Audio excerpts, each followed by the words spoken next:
నమస్తే. Malkajgiri MP Etela Rajender.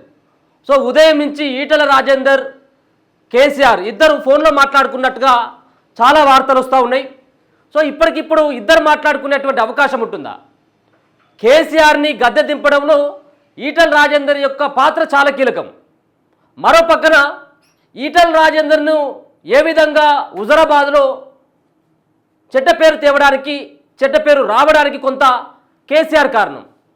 So ఇప్పుడు కేసీఆర్కి ఈటల రాజేందర్కి ఒకప్పుడు ఉద్యమం సమయంలో ఏకతాటిపైన నడిచినటువంటి ఇద్దరు మిత్రులు బద్ధశత్రువులుగా మారిపోయారు. ఒకరేమో భూములు కొల్లగొట్టిండు ఈటల రాజేందర్, దళితుల భూములు అని చెప్పేసి ఆయన పైన చాలా నిందలు వేసి ఆయనను పార్టీ నుంచి సస్పెండ్ చేసేటువంటి ప్రయత్నం కేసీఆర్ చేయడం జరిగింది. దాంతోపాటు మనస్తాపం చెందినటువంటి ఈటల రాజేందర్ రాజీనామా చేసి హుజరాబాద్లో ఉప ఎన్నికకి వెళ్ళి ఆ ఉప ఎన్నిక ద్వారా తెలంగాణ సమాజానికి ఒక మెసేజ్ ఇవ్వడం జరిగింది.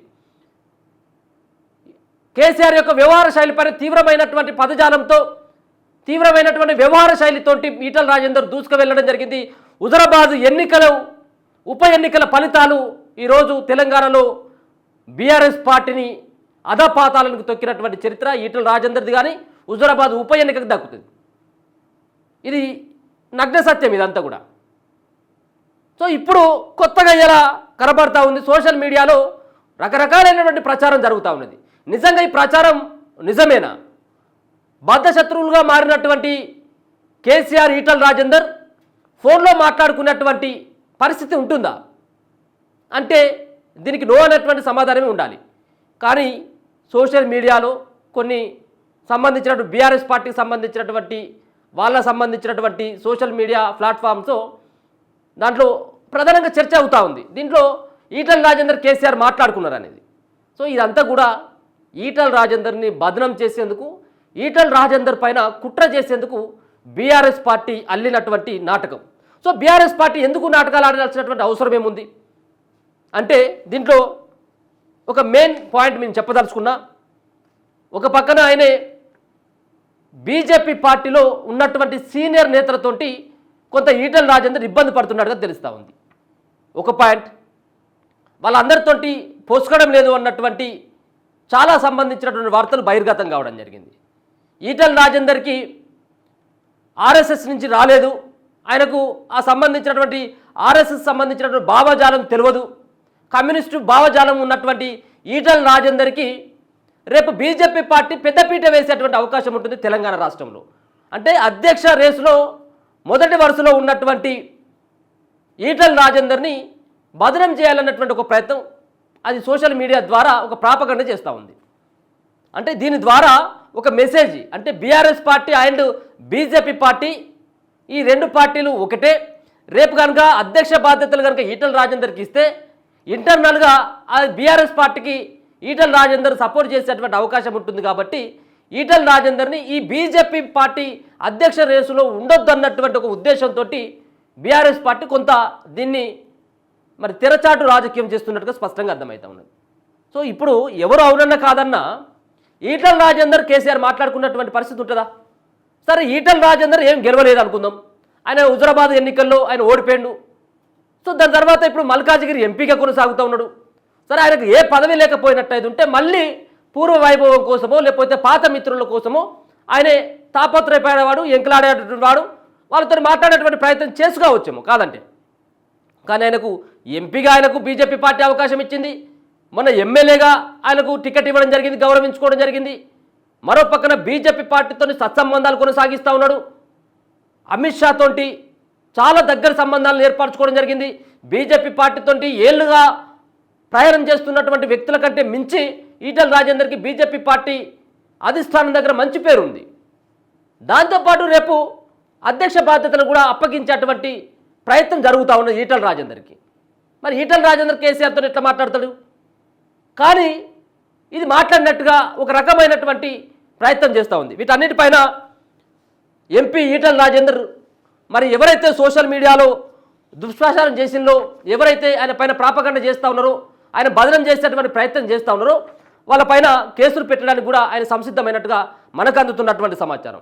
ఒకసారి సోషల్ మీడియాలో వాళ్ళు పెట్టినటువంటి పోస్ట్ చూస్తే ఇగో ఒక పక్కన కేసీఆర్, ఇంకొక పక్కన ఈటల రాజేందర్, వీళ్ళిద్దరు ఫోన్ మాట్లాడుకున్నటువంటి అవి సంభాషణలు వినబడతా ఉన్నాయి.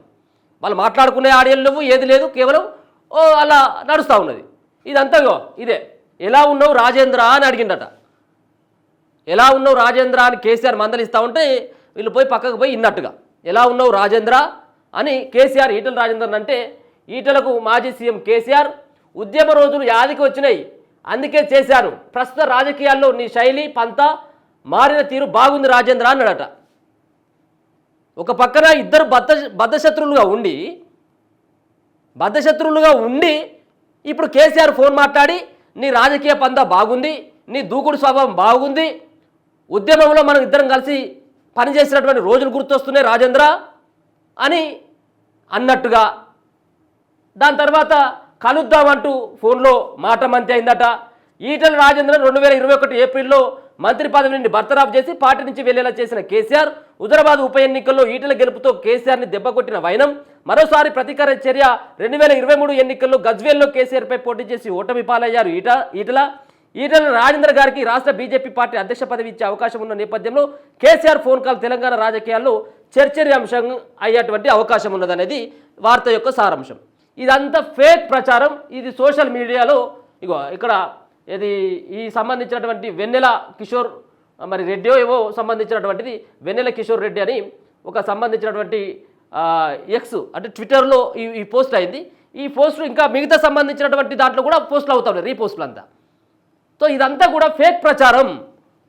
ఇది ఖచ్చితంగా 100% ఇది ఫేక్ ప్రచారం. దీన్ని నమ్మేటువంటి అవకాశం లేదు. ఎందుకంటే ఇటువంటి ప్రచారాలు దర్దాపుగా చాలా సందర్భాల్లో అవుతూ ఉంటాయి. ఎందుకంటే ఒక పక్కన ఆయనను బదనం చేసేటువంటి ప్రయత్నం చేస్తున్నట్టుగా అర్థమవుతా ఉన్నది. ఇదంతా కూడా మనం ఖచ్చితంగా కూడా కొట్టేయాల్సినటువంటి అవసరం ఉంది. ఇది అంతా కూడా ఫేక్ ప్రచారం అంటూ మరి ఇప్పటికే మరి ఈటల రాజేందర్ కూడా వాళ్ళకు సంబంధించిన అనునాయాలతో మాట్లాడి ఇదంతా కూడా కావాలని నా మీద నిందలు వేసేటువంటి ప్రయత్నం, నన్ను బదనం చేసేటువంటి ప్రయత్నం చేస్తున్నది అన్నటువంటి భావనను సైతం కూడా ఆయన అనుచరుల దగ్గర వ్యక్తపరుస్తూ ఉన్నారు. ఇంకొక పక్కన కేసీఆర్ అలాగే ఈటల రాజేందర్ ఇద్దరు మాట్లాడుకున్నట్టు అయితే ఉంటే మళ్ళీ ఇద్దరు కలిసి మళ్ళీ బీఆర్ఎస్ పార్టీలో కీలకంగా మారనున్నాడా ఈటల రాజేందర్, బీఆర్ఎస్ పార్టీకి వెళ్ళనున్నాడా? ఒక పక్కన ఇలా అంతర్గత కుమ్మలాటలు అవుతూ ఉన్నాయి కదా బీజేపీ పార్టీలో.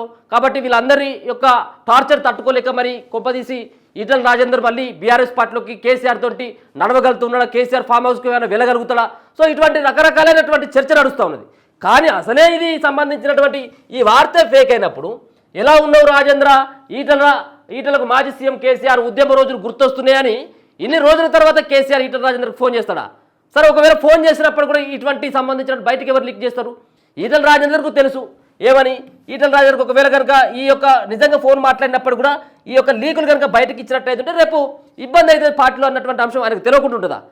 ఆయన ఎప్పుడో ఉద్యమం కంటే ముందు రాజకీయాలలో చాలా సీనియర్ నేతగా ఉన్నటువంటి ఈటల రాజేందర్కి ఈ మాత్రం తెలియదా? రెండోసారి కేవలం ఫామ్ హౌస్కు మాత్రమే పరిమితమైనటువంటి కేసీఆర్ ఆయన ఎట్లా లీక్ చేస్తాడు? ఇదంతా కూడా ఒక సృష్టించడం జరిగింది. ఇది సోషల్ మీడియాలో ఒక ప్రభావితం చేయగలిగినటువంటి సోషల్ మీడియాలో ఇటువంటి పోస్టులు చేయడం ద్వారా రేపు ఖచ్చితంగా ఈటల రాజేందర్ను బదనం చేయొచ్చు అన్నటువంటి ఉద్దేశంతో ఈ రకమైనటువంటి పోస్టులు చేయడం జరిగింది. ఇదంతా కూడా ఇప్పటికే ఈటల రాజేందర్ సంబంధించిన అనునాయుల దగ్గర కూడా ఈ సంబంధించిన వ్యవహారం పట్ల ఖచ్చితంగా సీరియస్గా తీసుకోవాలని చెప్పేసి కూడా ఈటల రాజేందర్ సంబంధించిన అనునాయులు ఈటల రాజేందర్ సూచించడం, ఈటల రాజేందర్ సైతం కూడా దీన్ని చాలా సీరియస్గా తీసుకొని పోలీస్ స్టేషన్లో ఎవరైతే సోషల్ మీడియాలో తనపైన తన పరువుకు భంగం కలిగేటువంటి అసత్య ప్రచారాలు చేసినటువంటి సోషల్ మీడియా కావచ్చు, మీడియాకు సంబంధించినటువంటి వ్యక్తులపైన చర్యలు తీసుకోవాల్సినటువంటి అవసరం ఉందంటూ పోలీస్ స్టేషన్లో కంప్లైంట్ చేసేటువంటి అవకాశం అయితే కనబడుతుంది. ఇది బీజేపీ పార్టీకి సంబంధించిన నేతలు కానీ లేకపోతే ఉంటే ఇక బీఆర్ఎస్ పార్టీకి సంబంధించినటువంటి వ్యక్తులు కానీ తెలంగాణ రాష్ట్ర ప్రజలు కానీ ఇదంతా కూడా ఫేక్ అని చెప్పేసి మనకు స్పష్టంగా తెలుస్తుంది. ఇది నమ్మాల్సినటువంటి అవసరం లేదు. ఇది ఫేక్ పోస్ట్ అని మనకు స్పష్టంగా అర్థమవుతా ఉన్నది.